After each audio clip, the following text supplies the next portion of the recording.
Mr. Marcos Saccovic, European Union Commissioner for Trade. I guess this is my first time to meet you. Welcome to Kenya. My friend, Mr. Thomas Ostros, Vice President of the European Investment Bank. It's always a pleasure to have you in our country.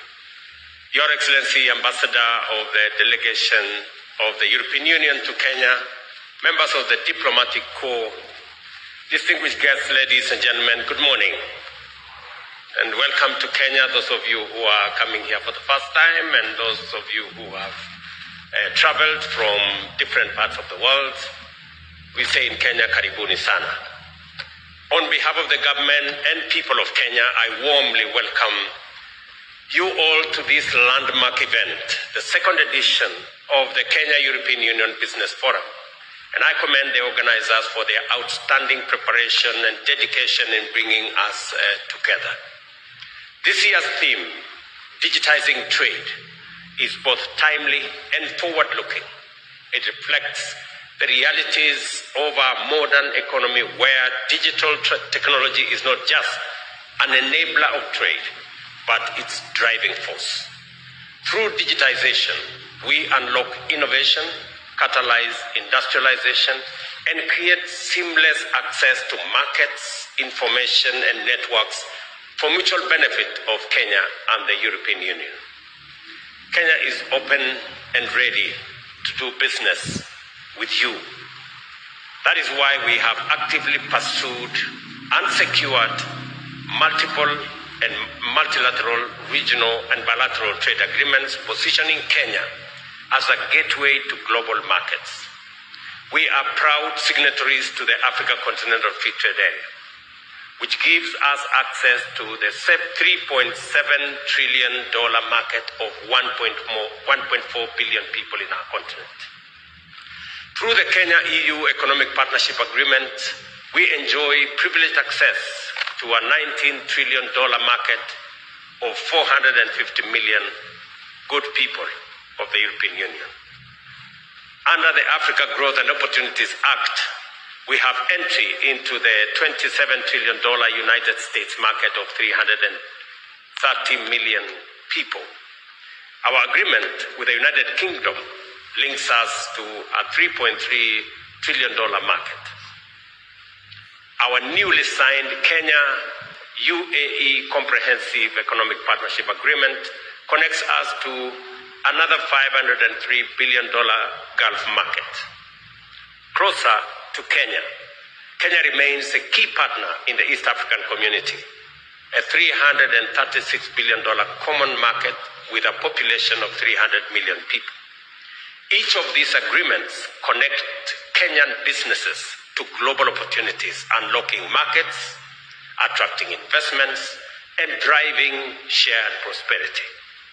Excellencies, we remain committed to implementing a pro-trade policy regime that not only foster inclusive wealth creation, but also generate much-needed opportunities. Our goal is to build a comprehensive, resilient economy that benefits every Kenyan while strengthening mutually beneficial partnership with allies like the EU. As we celebrate the digitization of trade, my administration is implementing bold and transformative measures to build a robust digital economy.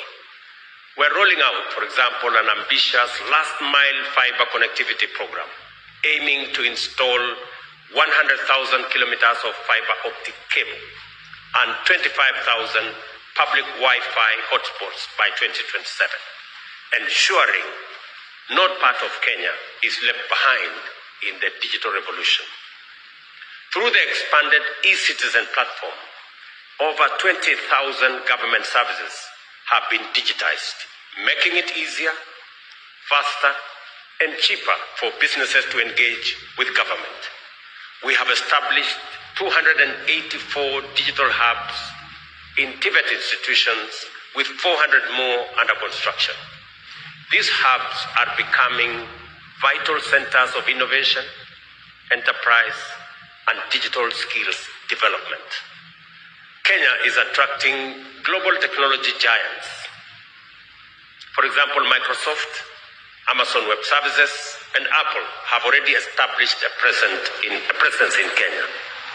Global BPO leaders such as Sama, CCI, and Teleperformance, in fact the leading BPO company in the world, have all anchored their operations in Kenya, positioning our country as a leading regional hub for software development, business process outsourcing, and digital services. To support this growth, we have introduced tax reforms that foster a pro-business environment. The finance bill of this year, 2025, reduces the tax on digital asset transfers from 3% to 1.5%.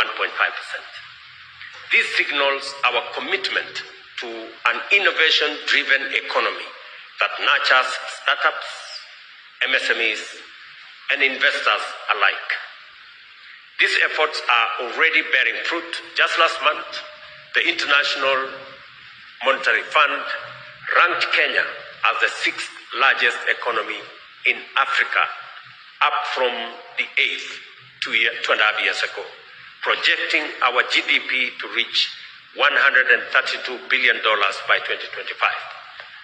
Our currency has appreciated by 21% in 2024, making it one of the best performing currencies globally.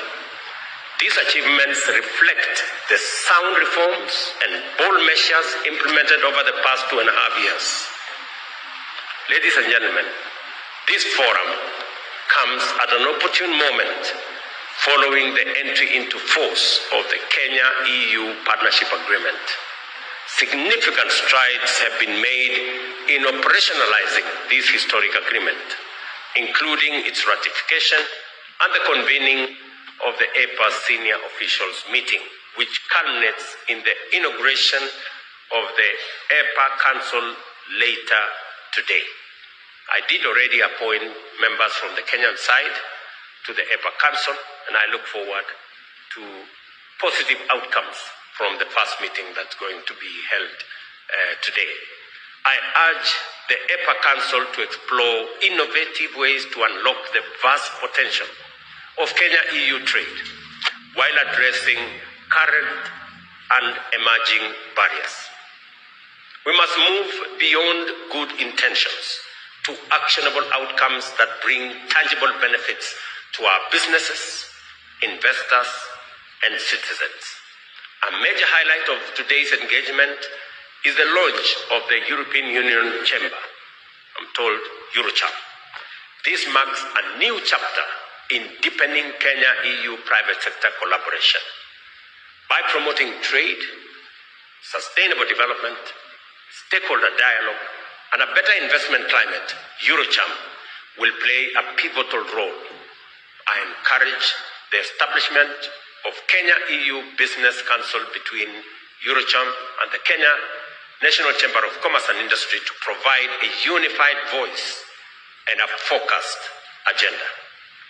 Excellencies, ladies and gentlemen, our partnership with the European Union has been instrumental in driving development cooperation in energy, infrastructure, water and sanitation, urban development, agriculture, and other key sectors.